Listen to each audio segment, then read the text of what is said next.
பாலியல் வன்கொடுமை வழக்கில் கைதான ஞானசேகரன் திமுக பிரமுகர்தான், அதற்கு ஆதாரங்கள் உள்ளது என்று தெரிவித்துள்ள முன்னாள் அமைச்சர் ஜெயக்குமார், முழு பூசணிக்காயை சோற்றில் மறைக்க திமுக அரசு முயற்சிப்பதாகவும் குற்றம் சாட்டியுள்ளார்.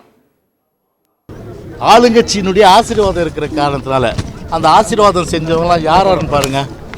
முதல் ஆசீர்வாதம் நம்முடைய இந்த தொகுதியினுடைய சட்டமன்ற உறுப்பினராக இருந்து இப்போது ஓட்ட மந்திரியாக இருக்கின்ற மாசு உதவாநிதி, நம்முடைய உதவாநிதி பாருங்க, அவரோடவும் அந்த புகைப்படம். இவர் உதயநிதியுடைய ஆசீர்வாதம்.